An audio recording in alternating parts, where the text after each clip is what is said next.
Fresh off of the PC having a stroke for some reason. It's your boy Pat the Designer back at it again. Appreciate y'all for tuning in and rocking with your boy as always. Sorry for the delay, but we're here to have a great show now. We got to break down the Ringers list that says Demar Derozan is the 9th best player in the NBA this season. We got to break down that Bulls dub last night.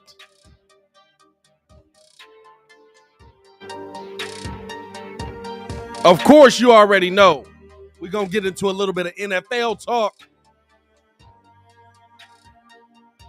And then as it goes, it's March Madness, baby. It's March Madness, baby. So we're going to do our own little bracket on this mod. You know what I'm saying? We're going to do our own little bracket on this mod. Top sports movie bracket. We'll be getting that cracking off all today. Appreciate y'all for tuning in and rocking with us, man. It's your boy, Pat the Designer, back at it again. A little bit late, but never lost. How y'all feeling today, man?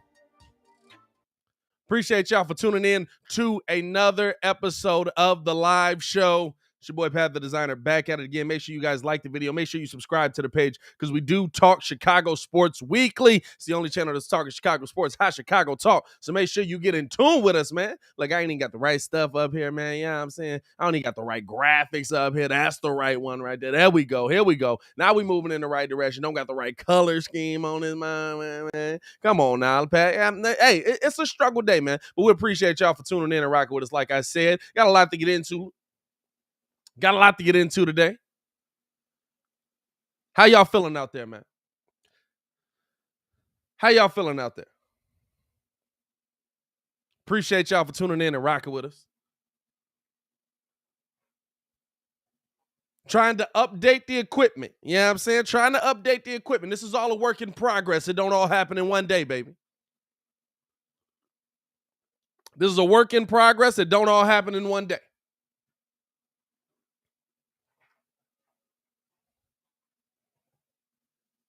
But we getting there. We making moves to get there. Got to talk about this list that has come out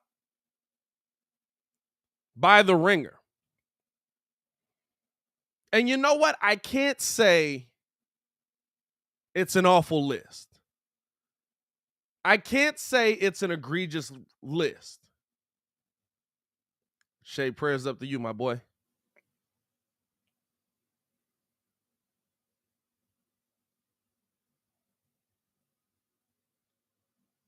But what I can say is that some people are absolutely out of place.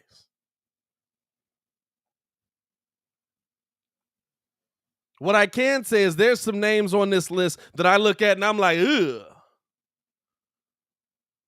Feel like you got him a little bit out of there, right? On this list, Demar Derozan is ranked 9th. Also on this list is Zach LaVine, 2 players in the top 25 for the Chicago Bulls.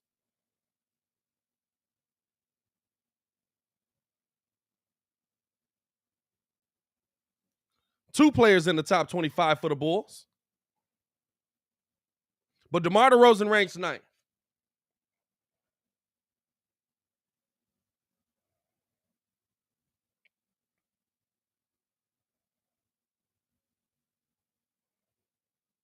And when I look at where this list is, right? When I look at where this list falls here,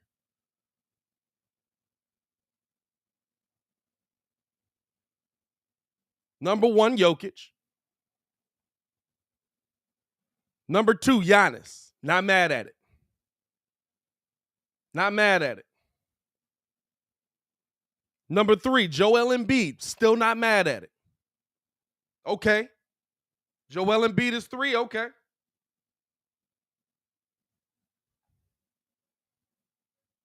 Number 4, Kevin Durant. Interesting. He's missed quite a bit of time because this is not all time, right? If this was all time, very different. This is not all time. This is for this season. Kevin Durant missed quite a bit of time, but when he was there, You know what I'm saying? When he was there, dominant. Okay, we can figure that out.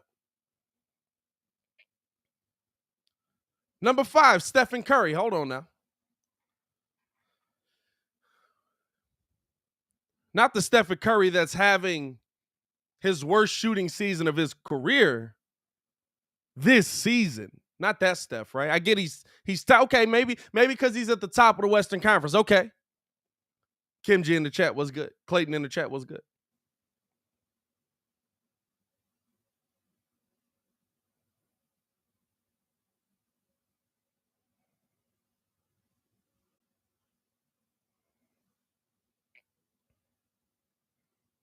Number 6, LeBron James. Hold on, bro.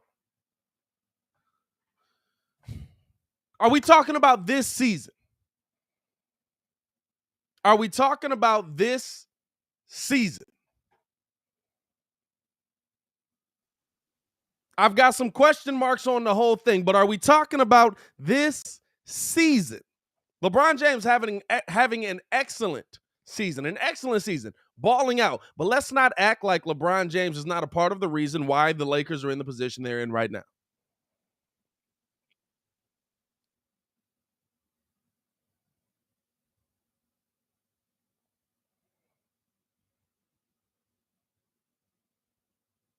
Let's not act like LeBron James' turnovers, his also poor decision making hasn't helped put the Lakers here. Now, is there blame on Russ? Is there blame on AD? Is there blame on those names as well? Yeah, for sure. But LeBron's name deserves to be in there. Now, scoring wise, getting buckets. But I feel like because he's LeBron James, we just whoa, hey. Can't ever have him there. Okay, who else is above DeMar? 7, Luka Doncic. I'm not mad at that name, and I'll tell you why. Luka gets disrespected so often in these NBA streets.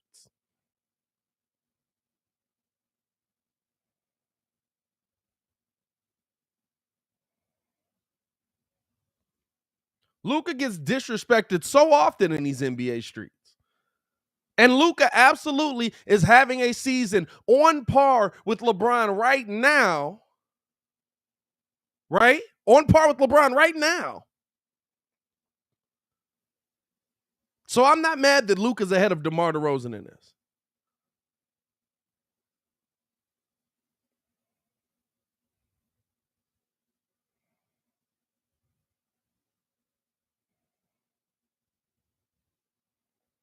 I'm not mad that Luka's ahead of DeMar here. Who's 8? Who's 8 here? Ja Morant. Okay. I can live with the debate on it. Ja Morant, okay, he's doing some good things right now. 27.5 points, just about 6 rebounds, 6.7 assists. Okay. I can live with it, right? I can live with it. Then you have DeMar DeRozan 9. DeMar right now, 28 points a game, 5.4 rebounds, 5.1 assists.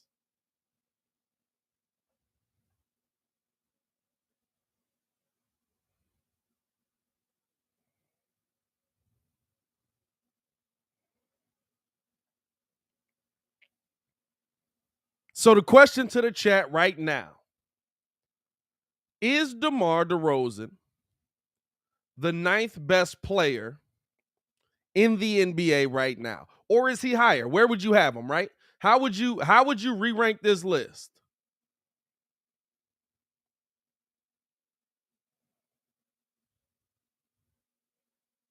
Is he the 9th best player in the NBA right now, or is he higher?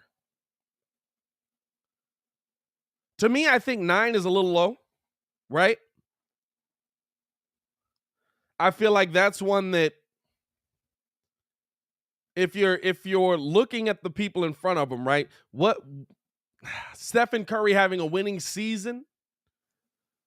DeMar DeRozan's having a winning season. Is it as good a winning season as Stephen Curry? No. But DeMar DeRozan is absolutely having a winning season, right? You can't have recency bias based on the last 5 games and say that's the season.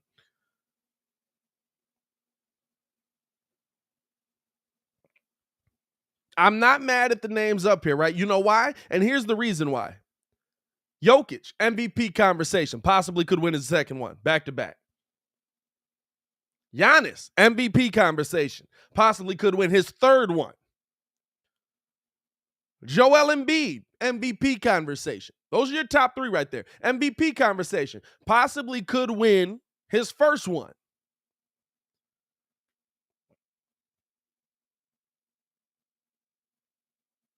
I thought DeMar DeRozan was in those same conversations. I thought DeMar DeRozan was in those same positions to be successful. I thought that DeMar DeRozan was, at some point in the season when he was breaking a Wilt Chamberlain record, number 1.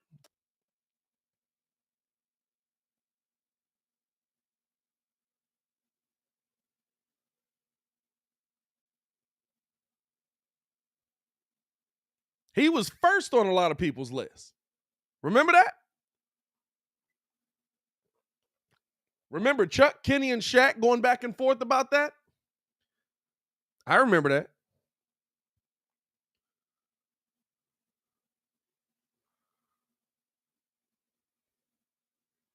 I remember that.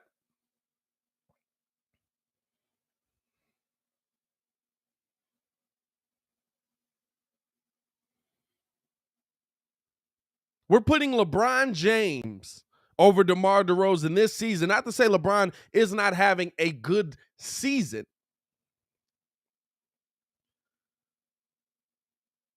But we managed to exclude the turnovers. Right? We managed to exclude the turnovers when we talk about LeBron James. What do you see here? 29.4 points, 8.1 rebounds, 6.2 assists, 1 block.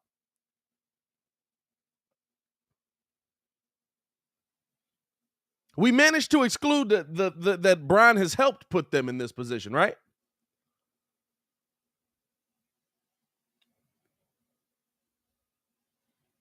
Can we take full blame off of LeBron James for where the Lakers are right now? I can't. Do I think he's had help getting into this situation? For sure. For sure. I'm not saying that it's all on LeBron, right? I'm not saying that everything that's gone wrong with this Lakers team is on LeBron. But if we're looking at it,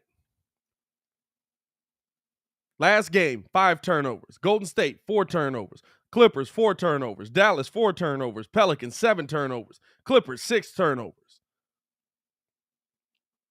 That's not new. That's not new, right?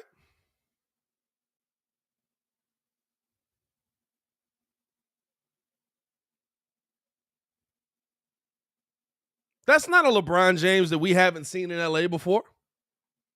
This is normal LeBron James. So how is he above DeMar when we're not even having LeBron in MVP conversation? And here's the thing. LeBron is having an MVP stat-wise caliber season. Again, the reason why I say you need to change how the MVP is done.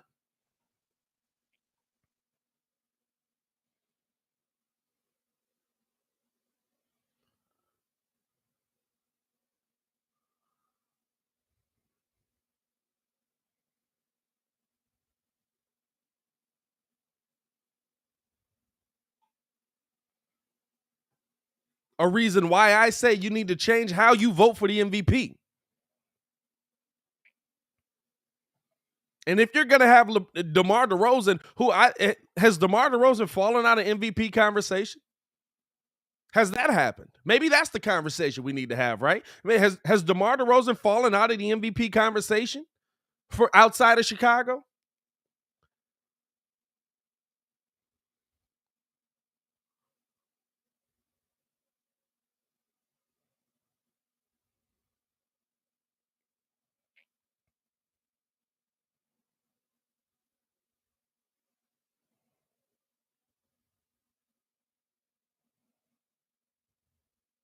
Outside of Chicago, has DeMar DeRozan fallen so far out of the MVP conversation that he's now the 9th best player in the NBA? And to me, right, and it's this season. It's this season. Again, that's what I want people to understand. I'm not saying DeMar DeRozan is a better player than Kevin Durant. I'm not saying, by the way, Tana in the chat was good, Andrew in the chat was good, McSeason in the chat was good, Robert Schwartz in the chat. What's going on, man?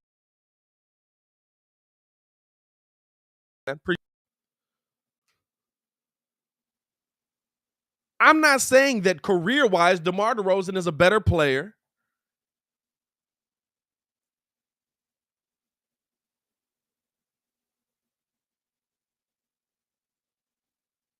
than Kevin Durant, than Luka Doncic, than Stephen Curry. You can't even have that argument. You don't even put DeMar DeRozan in the same conversation as those names. But this season,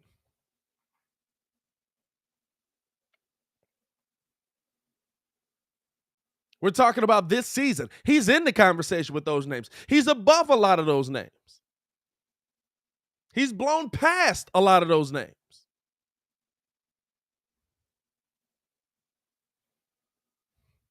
Baki says he wasn't in the conversation for most outside of Chicago media, despite us being the first or second seed. I disagree there, Baki. They were on TNT arguing about, was DeMar DeRozan the MVP? Chuck picked him as the MVP. Kenny argued that he was top 2 in the conversation, right? Y'all see me doing this. I ain't get to go get my hair cut today, and I just see my hair on the screen.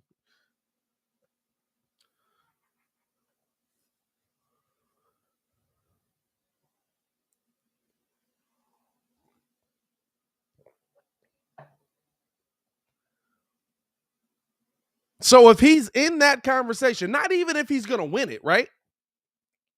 Not even if he's going to win it, but if he's in that conversation, we didn't hear Stephen Curry's name in that conversation. We didn't hear LeBron James's name in that conversation.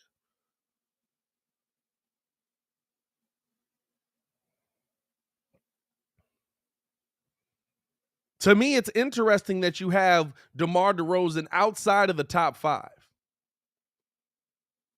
It's interesting to me that you have DeMar DeRozan not sitting in the top 5 based on what you've seen him do this season, based on him. And listen, I get like yes, he broke Wilt's record and all of a sudden, that happened and now we've forgotten about that, but I didn't forget about that. DeMar DeRozan is in the history books.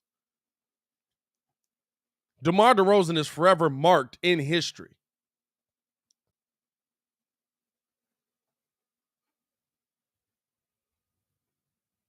Hit that like button if you agree.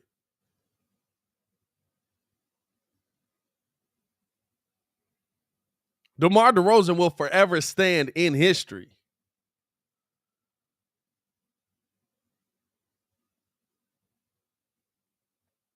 As the guy who broke Wilt's record.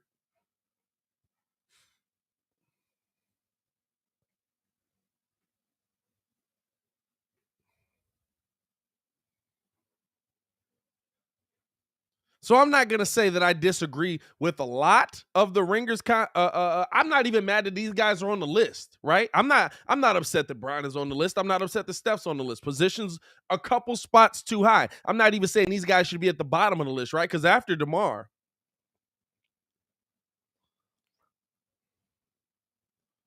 you've got Chris Paul 10. Chris Paul, 10th best player. 11, Jimmy Butler. Interesting.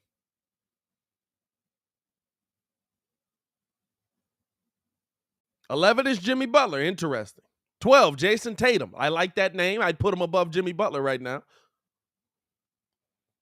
Jason Tatum, 26, 8 and 4, 7.7 blocks. Jimmy Butler, 21, 6 and 5.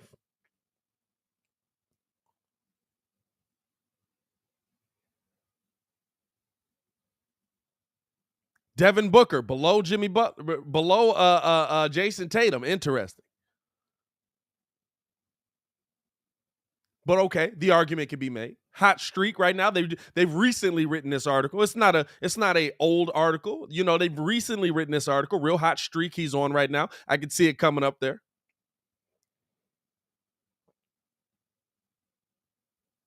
Donovan Mitchell, 14.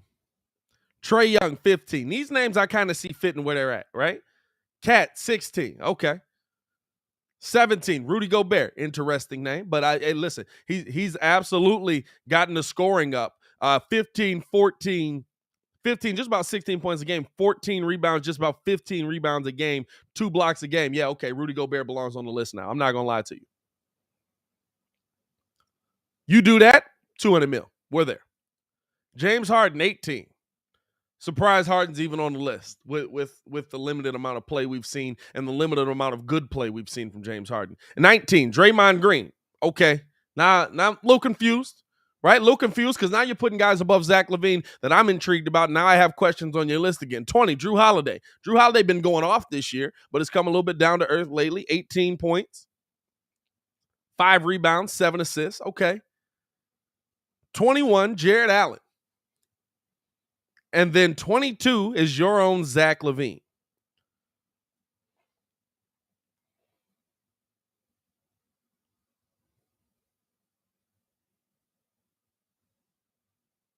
Now, I'm assuming LaVine's here, right? LaVine's down this low because of injury. Because of him being, not injury, but there's a difference between being injured and hurt, right? He's been hurt all year. He hasn't been injured. He hasn't sat out much. He's played through being hurt, but he's been hurt all season. Zach LaVine down here in 22nd.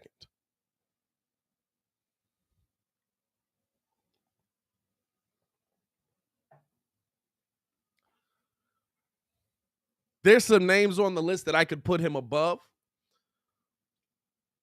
but I get him being hurt all year and what that does to your list, right? I get that. My question to you now is, why aren't we holding that same standard for Kevin Durant? Kevin Durant's been hurt a good chunk of the season.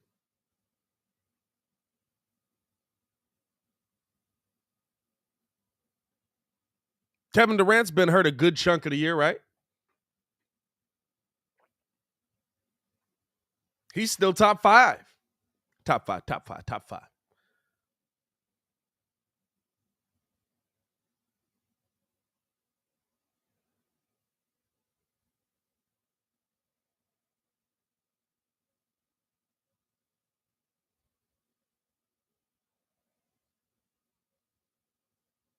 He's still top 5.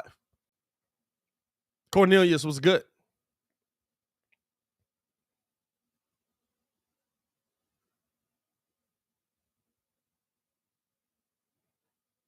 So if KD remains top 5, and I'm not saying he's not a top 5 player this season, when we've seen him, he's balled out. I'm not mad at him being there. But are we keeping that same energy when we're talking about these different standards?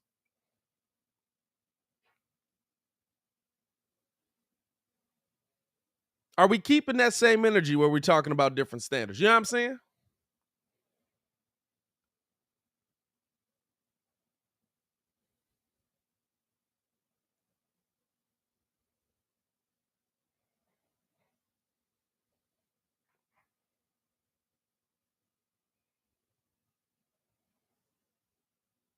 Where would y'all have DeMar DeRozan right now?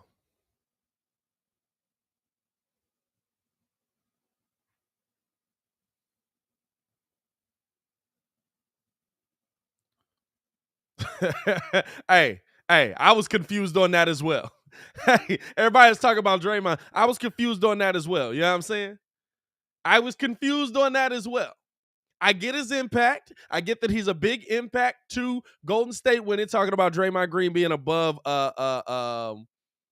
Zach LaVine on the list. I get his impact.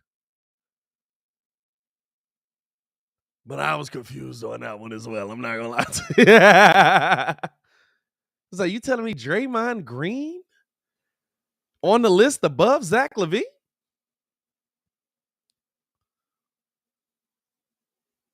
What list you looking at?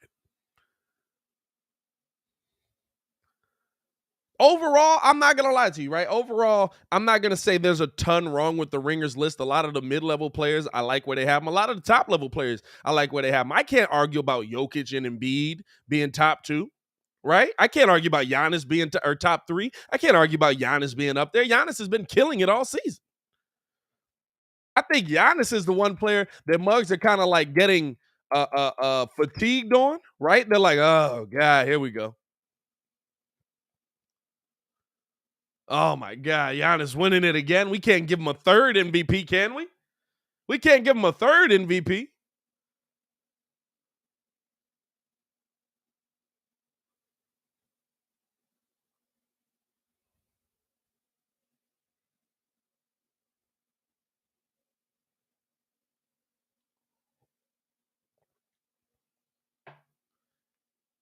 Yeah, Anthony Day-to-Day Davis being on the list is interesting too.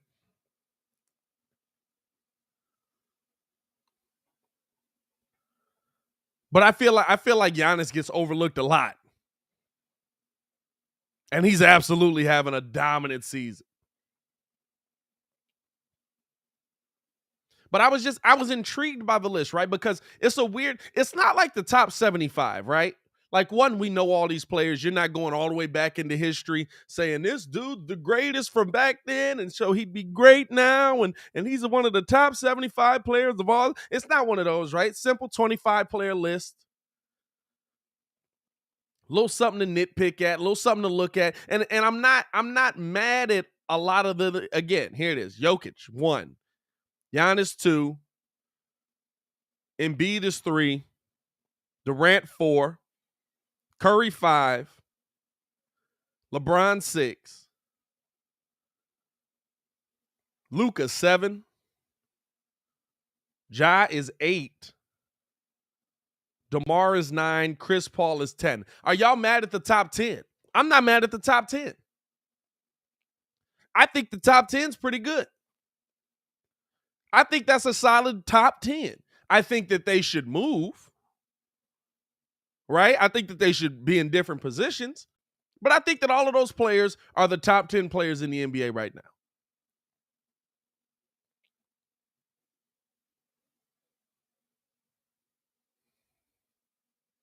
I think that all those players are top 10 in the NBA right now. Not a bad list by the Ringer. Positioning, a little interesting. Positioning's a little interesting there, right?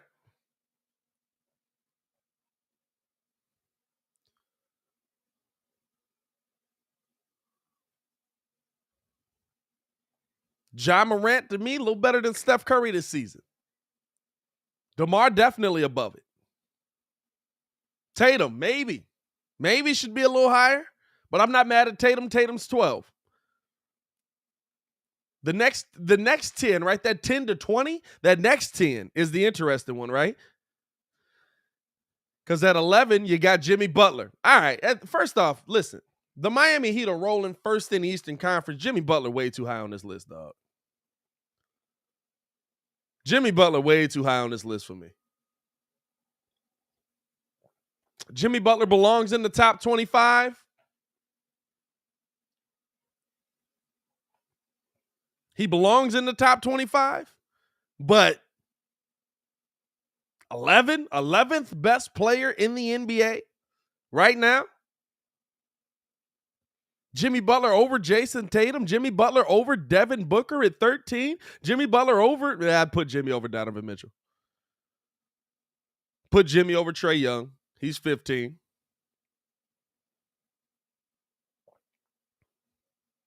I'd put Jimmy over Cat at 16. I'd put Jimmy over Gobert at 17. Not mad at that.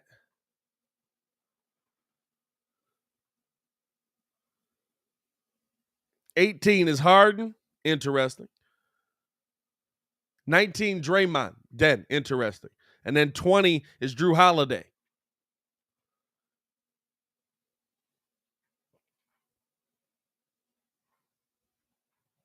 But just one of those where I don't know.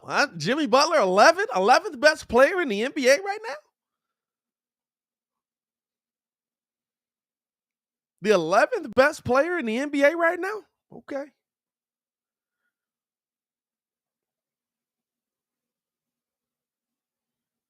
At a minimum, Chicago, right, we need to be happy that we do have two players that people feel are top 25 in the NBA. That people feel are top 25 in the NBA right now. And listen, with two top 25 players in the NBA right now, you're a threat to do something. The Bulls got to get it together. Bulls dealing with a little bit of injury. Bulls trying to fight their way through this thing. But at a minimum, you're a threat to do something, right? Let's keep that rolling because, I mean, listen, last night, you got the dub you needed. Last night, you got the dub you needed. We needed that dub bad. We were down bad. We were down bad, right? We thought L number 6 was coming for a little bit in that game. And there's still question marks on what we saw last night, right? Like, because it's not new things that we saw last night. We watched that game last night.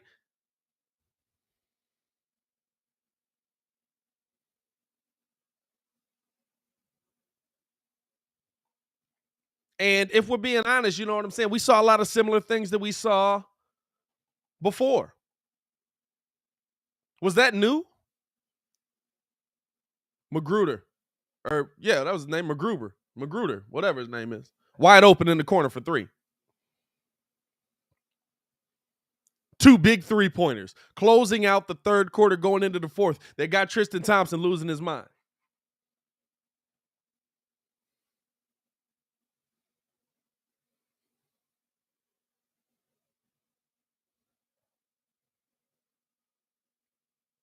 Two big, wide open 3-pointers in the corner. They got Tristan Thompson losing his mind. And what's the thing that kills the Bulls, right? The Bulls can survive the stars being great. They can. They can survive. Cade had a night last night. Cade was cooking. Finished the game with 22 points, 4 rebounds, 6 assists. It felt like a lot more. But he was absolutely cooking. But that's not what kills the Bulls, right? Cade can have his game. Cade can hoop all he wants. What kills the Bulls is here. Diallo, 10. Olynyk, 12. Lee, 10. Bay, 12. Grant, 12. Bagley, 10.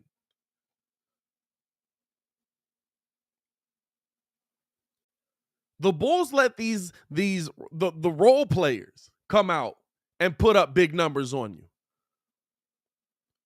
You got to get that under wraps, man. You can't forget about these guys because you don't feel like they deserve the respect to be followed around consistently. Oh, I'll leave him in the corner. How many times do we see DeMar just kind of do the turnaround and somebody splash that mug? Now, a win is a win. I'm glad we got the win. I'm glad that we're back on top, right? I'm glad that we're moving back in the right. Well, we're not on top, but I'm glad that we're back in the win column. I'm glad we're moving in the right direction. I really am.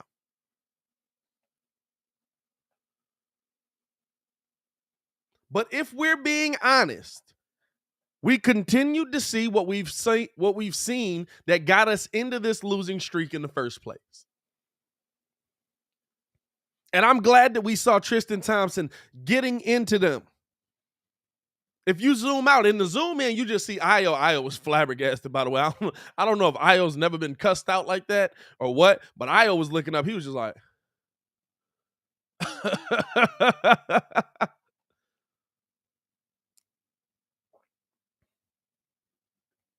but last night was not new for us. Last night was not something different for us Bulls fans, right? DeMar DeRozan for getting somebody in the corner, wide open for 3. It's not new. How long we been watching that? How long we been watching that? Honestly. I'm glad that Tristan Thompson got into them. Hey, that's a fact. Hey, Io was looking up, dog. Io was like, dang, dog. My mama don't even cuss me out like this, dog. Like, my bad. Maybe we should play better, y'all.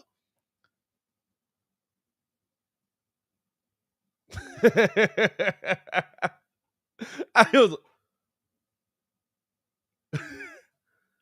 But even that, right?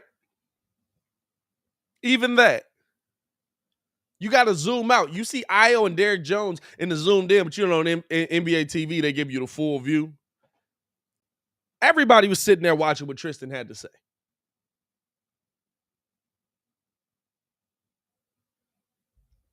The team was watching what Tristan had to say. They were taking it in. And I'm glad, I'll say this, right? I'm glad that we have somebody on this team now with the firepower,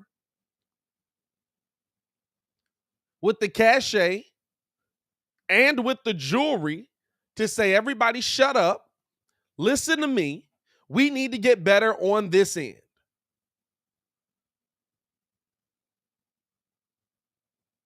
We need to be better defensively on this end. Because if we're not, we're going to lose this game. And it was almost as if Tristan took it as a disrespect.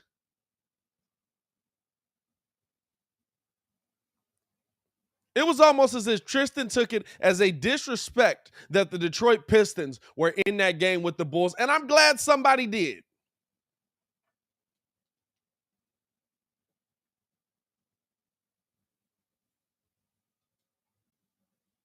And I'm glad somebody did.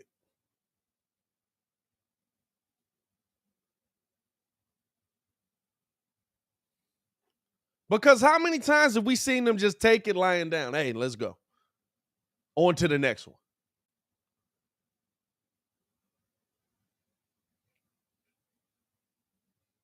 After that, all of a sudden, there's fire in them. Now there's energy in them. And what have I said? This team can play defense.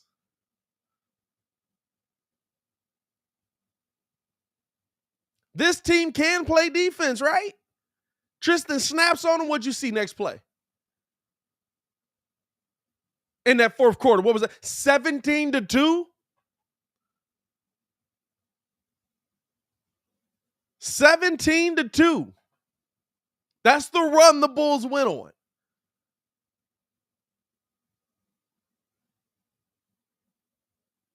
It's in us. They can play it. We've seen them do it. It's a matter of want to. And the Bulls haven't had enough want to this season.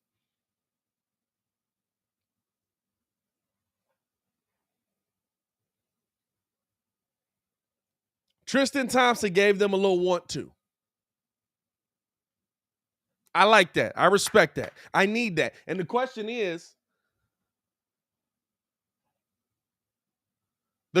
now becomes, is that for real, right? How many times does Tristan have to do that? Because the rah-rah gets dead after a while. The rah-rah gets dead. Y'all know the rah. Oh, we got one. Bears fans, 36 inches of bear head back here, right? The rah-rah gets wild. Or gets old after a while. We're going to figure it out, and we're going to come into the locker room, and we're going to turn this thing around, and we're going to... Nobody want to hear that.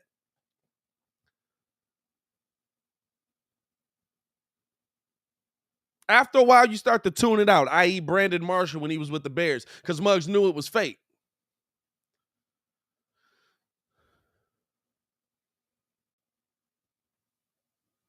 Shout out to a Rose Risen, man.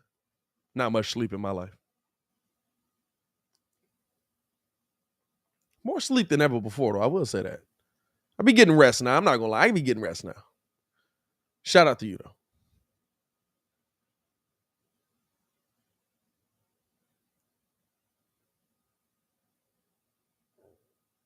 But all of a sudden, in a game where you couldn't figure out who the heck you were going to be able to stop, how you were stopping Cade, how you were stopping Diallo, how you were stopping what's that boy name? Doggone Olynyk. You know what I'm saying? How you were stopping those guys in the entire game. All of a sudden now, in the fourth quarter, when somebody lights a fire under your butt, which shouldn't have to be done, you're professionals here. You got a 17-2 run. Lee absolutely was torching us. You got a 17-2 run.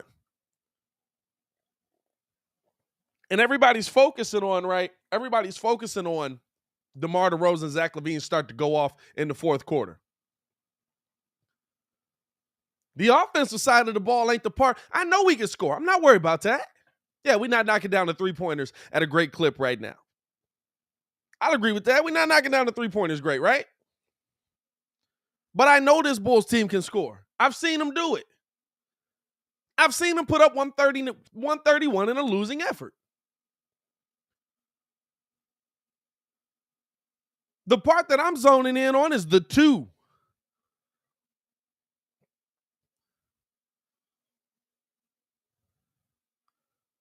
I want y'all to understand the difference here, right? This is how the game broke down.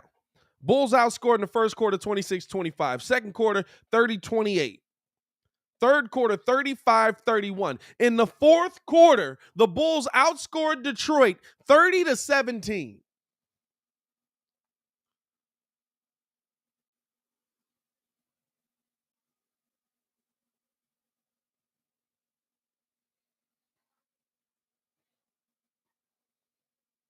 The Bulls outscored Detroit 30-17 in the fourth quarter. And I'm going to be honest with you, that's what you're supposed to do. But a good chunk of that 17 came early in the quarter. And then the Bulls go on there, right? Like that's the part where that's the part that concerns me, right? Not to say I'm not excited that we won the game last night, but it's a game you were supposed to win. It was a game you're supposed to get. And here's the thing. The things that were putting you out of the game, the things that were putting you in a position where we were like, yo, is he going to get are we going to lose this game right now? The things that had us feeling that way were what? The same things that put us in a position to lose these games the other times.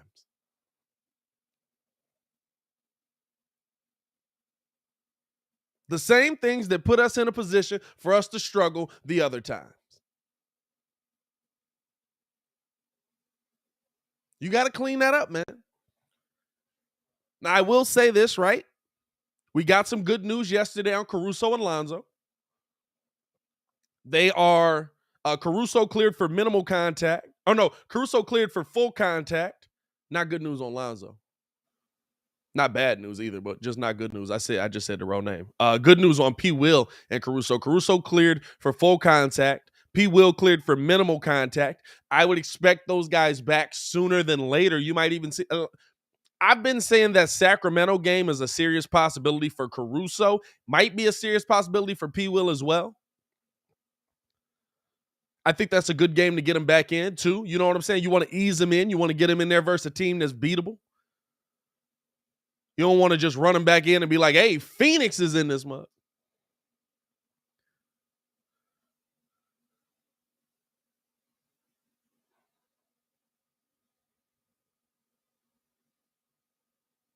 But we're getting good news on that front. We're starting to get those pieces back. That makes a difference.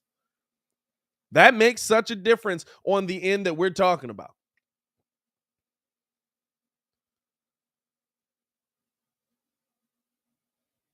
And the question mark you have to on the defensive end is who's not out there, right? Who's not out there?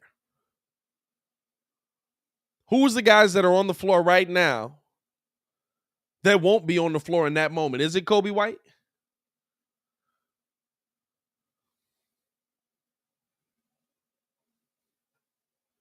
Is it Ayo Dosunmu?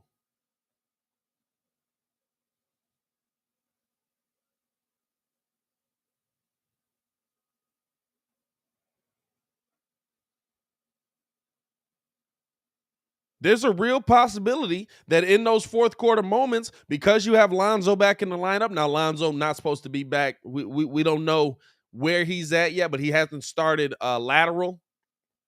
He's only been doing vertical conditioning, straight back and forth, straight up and down running. He hasn't been doing a lot of lateral movement, so that's going to be a factor in there as well. He might be. I mean, we might be talking about playoff time for Lonzo, and now you got to ask yourself this question, right? If we get to playoff time with Lonzo, seeing as how Ayo Dosunmu has had so much time to now gel. He's been starting, I believe, 27 games for Ayo Dosunmu in the starting lineup. double check that. But I believe 27 games for Ayo Dosunmu in the starting lineup. And so now you have to ask yourself the question, if you get into the playoffs and Lonzo still isn't back, if you get to game 1 of round 1 and Lonzo still isn't back, when he comes back, do you throw him straight in there as the starting point guard?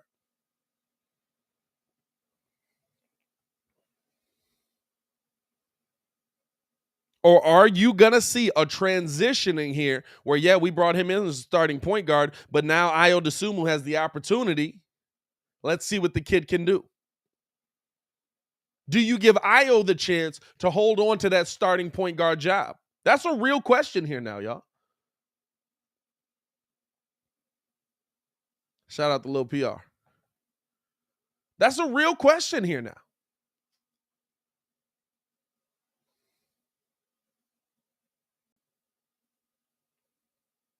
If we get into the playoffs,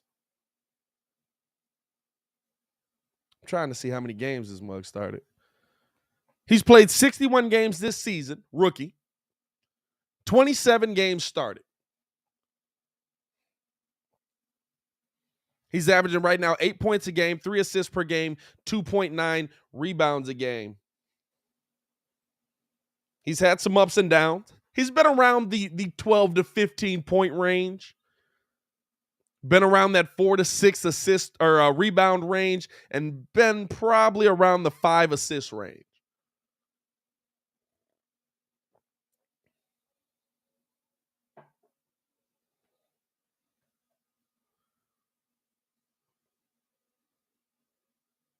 But if you get into a playoff situation, right, where Lonzo Ball isn't back, and Ayo Dosunmu is running the offense well,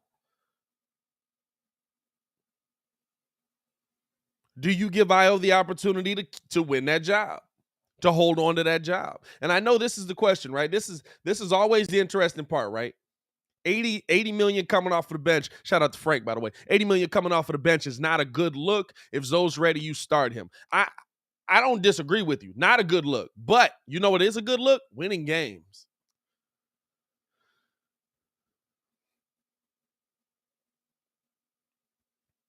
And Ayo Dosunmu has been out there for a lot of opportunities for us to win games.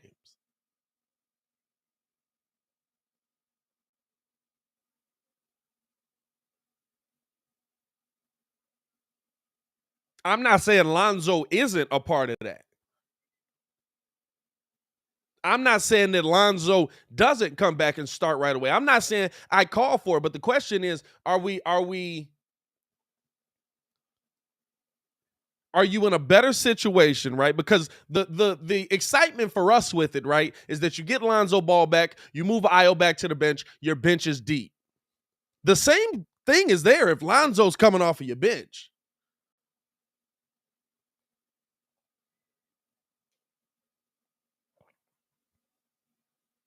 The same situation is there if Lonzo's coming off of your bench. And to me, if Ayo comes out and you're in the playoffs and he's having a good playoff run, I'd give him the opportunity to win the job.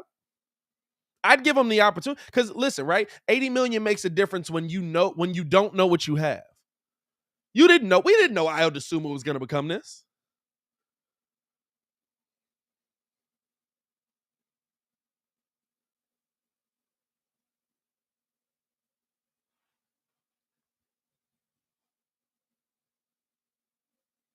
We didn't know that Ayo Dosunmu was going to become this level of player. He's grown before our eyes quicker than any of us expected.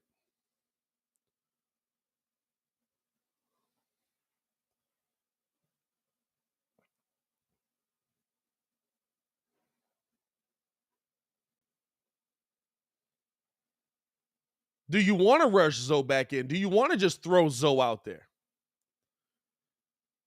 Because if we're being real, right, they got the same level of playoff playing time. Zoe's never been in the playoffs either.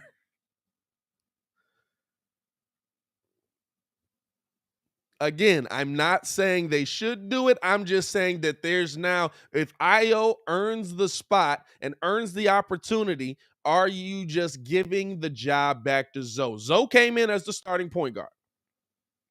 Zoe this season was slated to be the starting point guard. He's missed 27 games here. He's missed 27 games. Can we say that Ayo hasn't run the team well?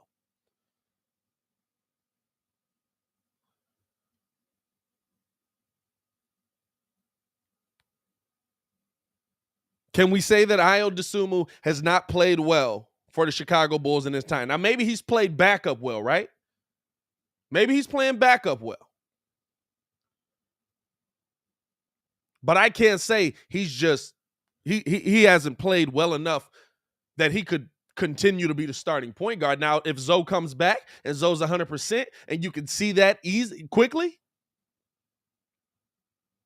sure. Throw him out there. But if there's you know what I'm saying? Let's ease him back into this.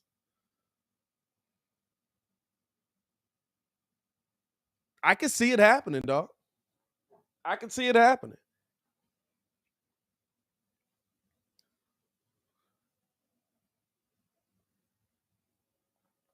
Cornelia says Zoe is a different level of player. He's throwing Zoe in there ASAP.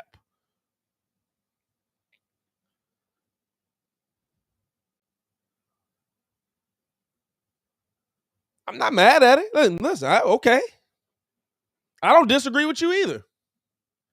I'm just stating the question. I don't disagree that Zoe could go out there. But he's not even doing lateral running yet. If we're easing him back in, if we're taking our time. Because here's the real reality of this, right? You could have signed Zoe and he's got $80 million and he might not be ready till a round that you might not get to.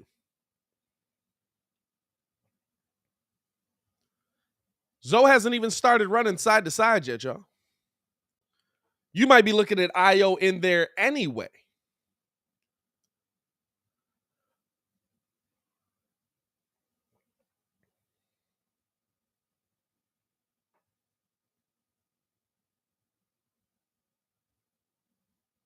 You might be looking at Ayo as your starting point guard for the playoffs anyway.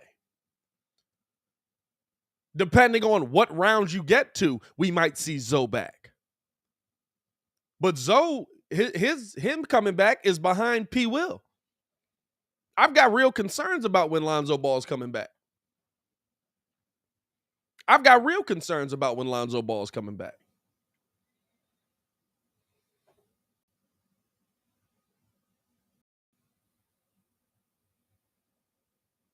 But I think you're going to see an interesting ride into the sunset, dog, if you see Ayo Dosunmu come out and ball out in these playoffs. I'll say there's things that Zoe absolutely does better than he does. I agree with that. I think there's things that Zoe does by putting the team in the right direction. But I'm not just going to be like, oh, we got to have Zoe out there. He's got to be out there. He's our best option. And all of a sudden, now you're trying to rush him back for a playoff run.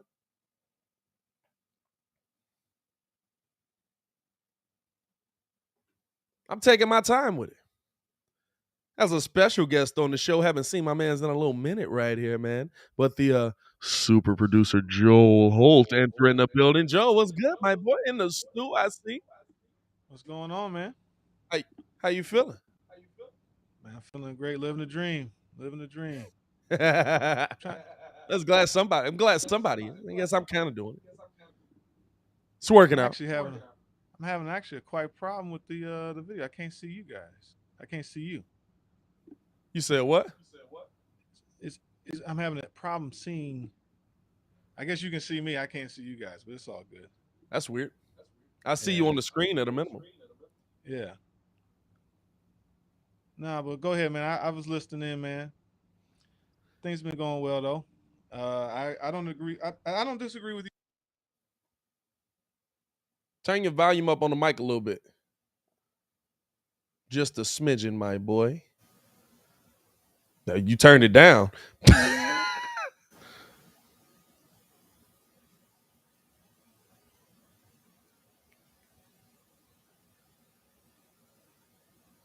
Oh, dang. I should have just left him alone.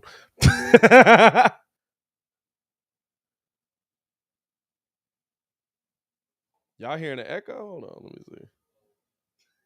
I should have just left him alone. I can't hear him now. Look at me. They're trying to give him a little more volume.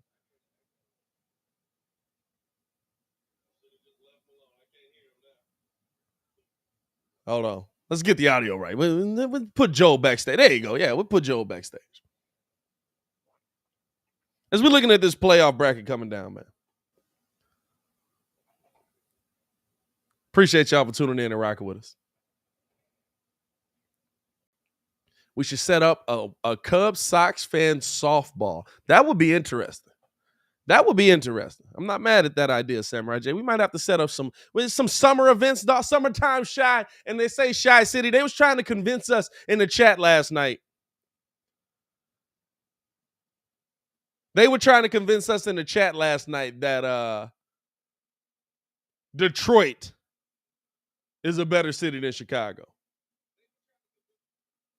Speaking of which, here comes Don Burr. Don Burr, what's going on, bro? How you feeling, Don? Don was going through it. A little bit. Don thought he had a dub. He was talking big trash. I thought he was coming over to the post-game show, man. We didn't see Don. Thought you was coming through for the post, my boy. We didn't see Don in that post-game show. It's all good. I know it's all love. Y'all got a team coming. I'll say this, right? I'm excited that Detroit and Chicago's rivalry will probably be back in a serious way. Y'all got a team coming. I give y'all that. I don't know how quickly it's coming, but you know what I'm saying. Y'all got a team coming.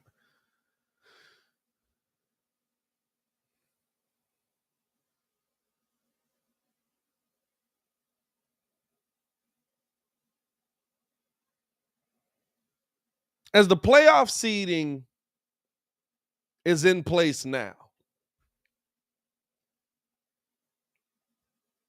do you like where the Bulls sit? Bulls right now, a game and a half behind the Bucks for fourth. A full 2 games. Hold on. How the heck that work out? These standings are not right. There we go. It was all jumbled around, dog. Bulls are now a full game behind Philly. They're a game and a half behind the Bucks, and they're 3.5 back from the top seed. Behind us is the Boston Celtics. Right now, we're looking at a 7-game series versus the Boston Celtics if the playoffs started today.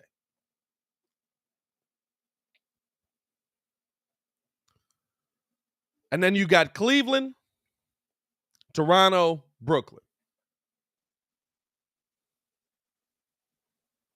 Do you like where the seeding is slated? Do you like the Bulls in fourth?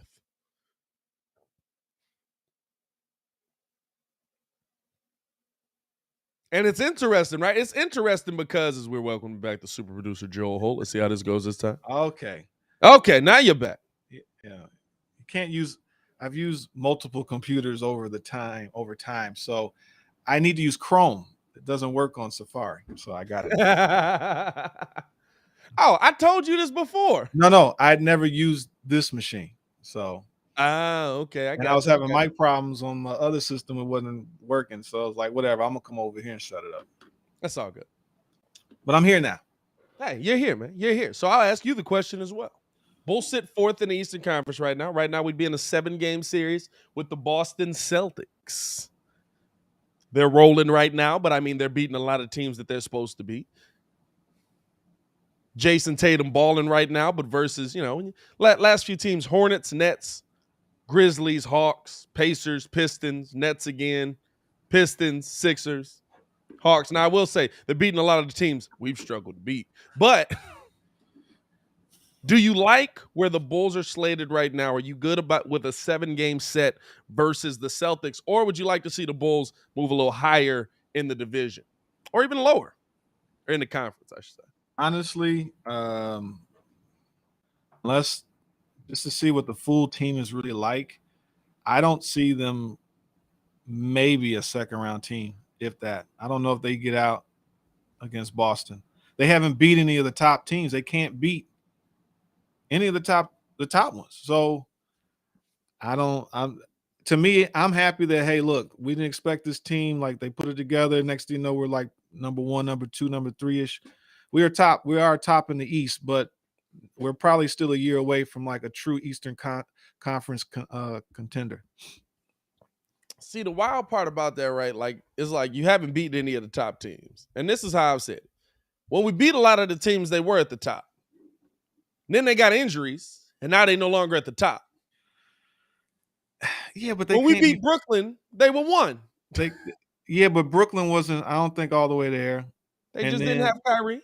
We didn't beat this Brooklyn team. Well, that's the team that matters. Hey, I agree with you, but I'm saying, the team that matters is 8th right now, taking L's.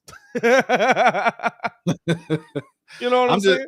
I'm just saying that I'd like to see us at full strength with our full defensive capabilities, but as it stands, yeah, I don't know, and I mean, because they are true. They're built to be a more defensive team that we noticed. Now we don't even know what the effect of P. Will's going to have, but as it stands, I see them. I don't know if they even make the second round because they haven't been able to. I mean, they've lost everybody. They lost to Milwaukee, to Philadelphia. They've lost to Miami, right? So I don't know if they can they might win a couple of games. I don't know if it's a 4-2, if they go 3-4, lose 3 to 4 games, something like that. They might be able to stretch out a first round series. See, the biggest factor to me is that you haven't seen this team together. You haven't seen this team with P. Will on the floor, with Caruso on the floor, with Lonzo on the floor, all at the same time for more than 13, well, really 5 games. Yeah, with P. Will, but other than that, with Lonzo and Caruso, 16 games together. Oh, I agree. And so I look at this team very differently. Like I understand people are saying that's an excuse. Everybody has injuries. Everybody's not missing their starting point guard and their 6th man off of the bench. No, like that's a big change. Right. And my thing is, it's more about having a feeling. Look, we're confident that these guys can beat bums. They're in the middle, right? They're like Denver. They remind me of, say, a Denver East, but they got to get over that hump because there's still that hump of being a real contender. Now, are you ready to beat and be a champion? I think that's another level. So we're past. We can beat the teams we're supposed to beat. So that makes me feel good. But I don't feel confident that we're beating the teams that we have to beat. It'll be interesting because, listen, you got them on this stretch. And if we can't beat those teams, right, if you can't beat those top teams, you might be talking about being in the play-in tournament because Bulls' schedule rest of this season is not versus the cakewalk teams. Like, Boston's schedule the rest of this season is cake. Mm-hmm. It really is. Like, of course, Boston's going on a run. Everybody's freaking out about Boston. Oh my God, they're doing so great! Like they beat teams we didn't beat, but they beat them without their best players on the floor. And also the rest of the season, right? We got the Cavs next, the Kings. Then it gets real: Jazz, Suns, Raptors, Bucks, Pelicans, who have been hot. Pelicans been cooking. Cavs again.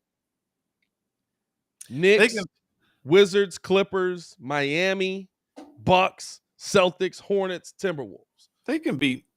Most of those they can beat. It's Philly. I'm not scared. I don't know if I'm scared. Well, Toronto ain't nothing to sneeze at, but I feel confident with most of those teams. But really, it's the fact that we can't beat Philly. We can't beat Milwaukee. We haven't beat them. That bothers me. I really want to see what's going to happen because I think the Bulls are going to get Caruso back versus the Kings. We've beaten the Jazz, who are 4th in the Western Conference, but that's not a top team. You know what I'm saying? Apparently. And the Suns game ended. I can't say we were competitive in that game. It ended. Yeah, it ended in a 3-point game. Like, hey, listen, I'm gonna beat my chest on it after Miami absolutely got their cheeks clapped by them mugs the other night. I don't see them beating Phoenix. Like, that's the problem. The upper echelon, Philly, Milwaukee, Golden State, Phoenix, and a healthy Brooklyn, because that's still a problem. Those are the ones that I'm worried about. They can have all the rest of them. That's great, but we look like like what I don't want us to be is like, like the Washington Wizards back in the day. They always made the playoffs but got bounced, like Chris Webber and Juwan Howard. And then when Mike came in, slayed everybody, it was like they might even win a game. Like, I want us to be better than that, and I think we are. But a perennial playoff contender is what this team is. But are they a perennial championship contender? But it's interesting because it's like early in the season they were, right? Injuries hit. They're going down the long stretch. Even Tristan Thompson said it, right? And after the All-Star break, teams play you how they're going to play you in the playoffs. Teams play you. They change how, like before it's kind of like, okay, we run and we got the Bulls tonight. We want to win this game. But hearing Tristan say that, it really changed how I'm going to look at a lot of these games. Because like, apparently before the playoffs is like, if you're one of them top teams, they look at you as like, all right, yeah, this is a game we want to win, but there's a long season to go. After, now they're putting in sets to try and stop you. Now they're putting in things to try and slow you down. Now they're putting in things to try and change the game around you. To literally, we're game planning for you for what we're going to do against you in the playoffs. Right. Tristan saying that really opened up. He was like, you can't play the same way you played a lot of these teams in the beginning of the season. Right. And if you come out and you play the same way, you're going to get run, just like the Bulls did on that 5-game stretch. Yeah. No, I don't. So it's interesting to see, right? Like, it's going to be interesting to see how the Bulls adjust now as they're starting to get healthy. Now, you're not going to have – now, I'm hoping, like I said, that Sacramento game, that's next Monday. By the way, we get smacked with live calls on this mug. Good Lord. It goes from – they bogus, right? They got us all lulled in with the 6 a.m. games. Oh, you get in there early, get out of there. You get some rest that night. It'll be great. And then all of a sudden, 9 o'clock, 8 o'clock, 10 o'clock start. Good Lord. Wait a minute. Hold on now. I wasn't expecting these late starts here, but we got the Jazz, we got the Kings, the Jazz, the Suns, all on the West Coast. If you can find a way to get through that stretch, I think that can jumpstart something for this team coming down, because the Bulls are doing the same thing, right? Billy Donovan knows how to get a team ready for the playoffs. It's a matter of whether the players are ready when it comes down to it. It's a matter of what the players are able to do. Billy Donovan knows how to get his teams ready for the playoffs. But if you can start to adjust what you're doing versus these playoff teams, you could go on a nice little run here. Well, I mean, if you look at this, okay, can they beat Cleveland? Yeah. Can they beat the Kings? Cleveland's on a down, yeah. Yeah. You got the Jazz at over there. Yeah. We beat them already. I could give that to them, but then they can lose. We beat them without Vooch. So, okay, there's your 3. The Suns, I'm giving that to the Suns. Question mark. We can beat Atlanta. No, I'm sorry, that's Toronto. We can beat Toronto. We can beat them. Milwaukee. We could beat the Bucks. We've been close in every one of those games with a third of a roster. All right, so 4-2. That still helps. Now we get to Milwaukee, though. I don't know. I'm sorry. I don't know about that. I'm not saying it's a guaranteed dub out here. I'm not calling Bulls dub, because here's the thing, right? Milwaukee's a back-to-back. You're going into Milwaukee right after you're playing Toronto.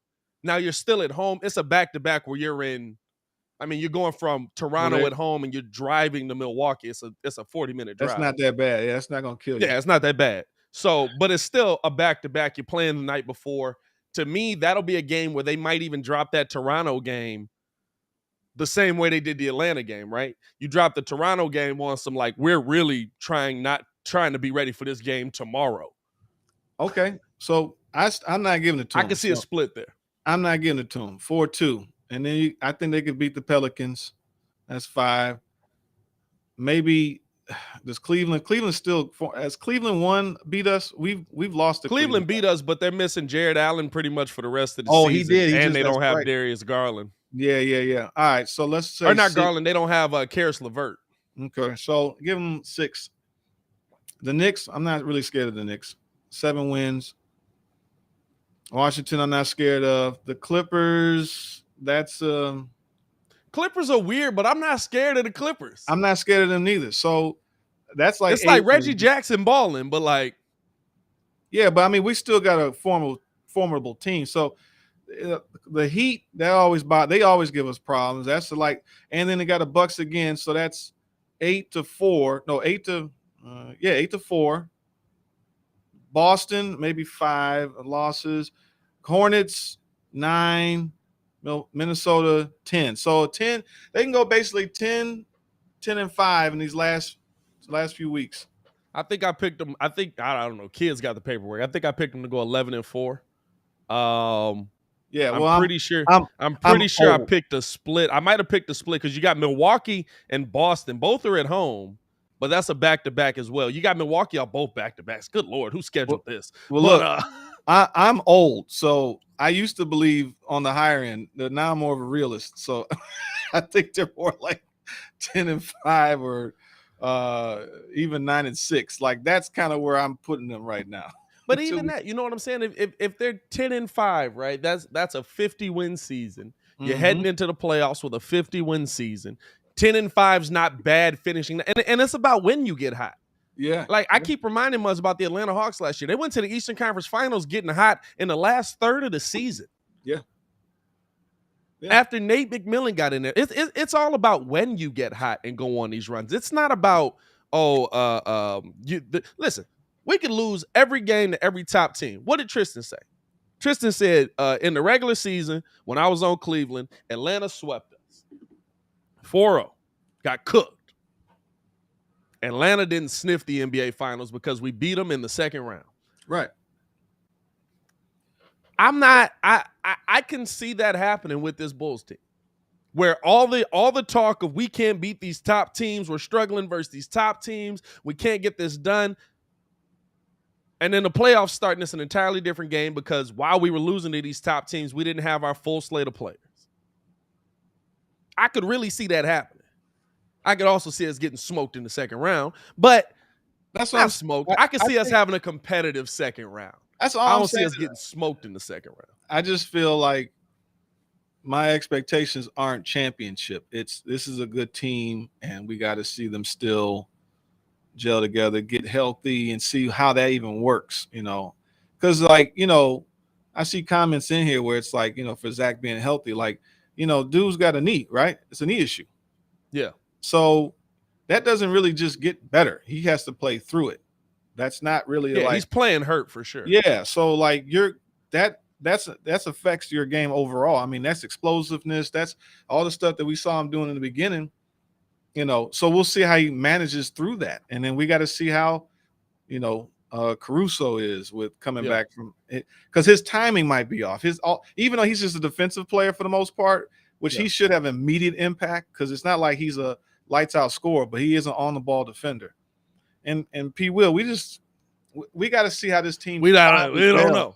I said this on Locked On Bulls last night. Listen, Bulls fans, I love P. Will. I think that P. Will is going to be better than a lot of people give him credit for. But let's be honest. If P. Will is the piece that puts us over the top, either he comes back and turns into one of the greatest players in the NBA, or we're not as good as we think we are. Right. Like P. Will is not P. Will didn't have a training camp. He played a little bit in summer league. Mm-hmm. He played 5 games in the season where he kind of looked like he was trying to figure out what the heck his role was. And then he got hurt. He's not going to walk back in the door and all of a sudden turn into Kawhi Leonard, just braided up, little baby braids in the back, can't really touch the back of the neck. And all of a sudden he's balling out. If you expect that in the playoffs, we're in trouble. Right. They got time and all that. So we'll just look, I'm happy that we are relevant for the first time since Rose. Yeah. But this looks like a sustainable squad. One of my guys, I I don't know if you've ever talked about this. Now, I'm just throwing this out here.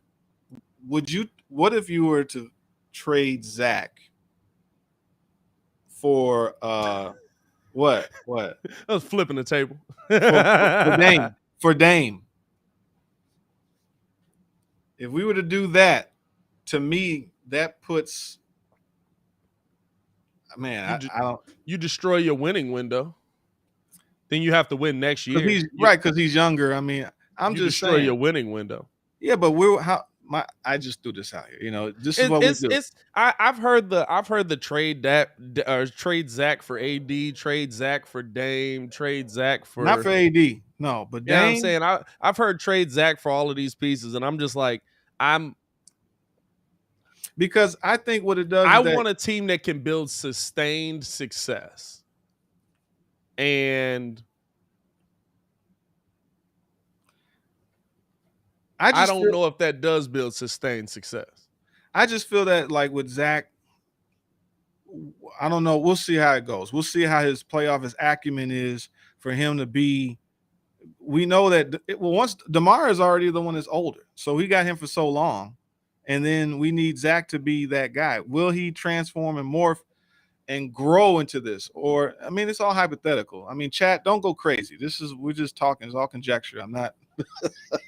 To me, it's the thing. The thing to me, right, is it's all about what does playing with DeMar turn Zach into? Because playing with that level of player can absolutely turn you into a next level kind of player. It should. Right? Let's see what happens. We'll see. What does playing with DeMar turn Zach into? Because again, I be must crack me up when Zach turned 27 yesterday. Yeah, no, he turned 27 yesterday. He's got some time here, right? Mm-hmm. So, like, if we're being honest, I think that the same way LeBron James playing with Dwayne Wade turned him into a much better player that he became today. Not to say that LeBron at that point wasn't a better player than Dwayne Wade. LeBron was a better player. He just didn't have the same level of IQ. What does Zach LaVine playing with DeMar DeRozan change on his game? You know what I'm saying? So it's going to be interesting to see. To me, I wouldn't trade Zach. I would re-sign Zach. I don't know if Zach's going to be able to get the Supermax. Supermax, max. I don't know if Zach's going to be able to get the Supermax just because the question mark is going to be, is his knee going to keep him from winning getting an all-NBA team? He has to make an all-NBA team to get the Supermax. But like we started the show talking about how he was the 22nd best player in the NBA, according to the Ringer. Mm-hmm. That should get you on an all-NBA team. He should be eligible for a Supermax. Do you sign him to that? Because don't forget why we put who this team was put together for. I mean, I get that. It's put together for Zach. Vooch is here because you wanted to show Zach that you wanted him to be here. Yeah. Lonzo's here because Lonzo wanted to play with Zach. So basically, DeMar's here because him and Vooch had the connection, but also he looked at Zach LaVine as, I could play next to that. Right. So you basically just answered my question. No. Yeah, I wouldn't trade Zach, but I don't know what AK will do. You know what I'm saying? Like, here's the thing, right? It's about who becomes available. I wouldn't trade Zach for Dame right now. But if all of a sudden Ja Morant becomes available, you know what I'm saying? Like, it really depends on what the NBA does. I just feel like when it comes to like your alpha, the killer, the true leader, you know, Zach needs to be that guy. And is he going to actually mature and grow into that versus already having it? Like Ja Morant has only been in the league 3 years. He's already doing his thing. Dame has been the man on this squad for years. Zach has been on this. He's been on this, you know, this path where he's improving. But like LeBron came in, was the man. Dwayne Wade came in, eventually became the man. So Zach is like, yeah, you know, I'm doing that. Does he get us there? it's about becoming a leader as well, right? Like that's the part to me where I want to see him rub off from DeMar. Like people look to DeMar and say, "Hey, I want you to be the reason we win this game." Like, so I'm looking at it as Zach LaVine has never had a great head coach till now. Zach LaVine he's never even had a competent head coach if you look at it till now. Zach LaVine's never been in a position where he's had to lead a team because there wasn't a team to lead. Nah, no, because I like Blank Dank's comment. Jimmy was a killer. You know, he's running the show everywhere he's went. He's pushing dudes. I'm just saying there's a mentality. Now, can Zach possibly grow into that, or is he growing? But how did that? Jimmy get that mentality? Self-determination. No. That dude, I mean, he played Tom with Rose. Thibodeau. He still had to put the work in. Yeah, but it was Tom Thibodeau. Yeah, but Tom Thibodeau Jimmy went other places and couldn't last there because he was running in practice like how the Bulls ran in practice here. Mm-hmm. In practice here, it was, I'm going at you.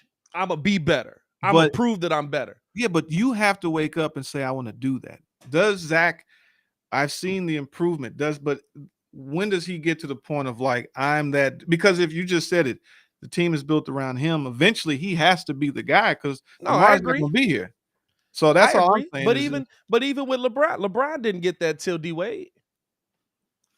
No, LeBron didn't get that next level till D Wade. To the finals and single-handedly beaten the Pistons. That's because his talent was the best. He still went over to the Heat and was like, D Wade, go ahead, do what you do.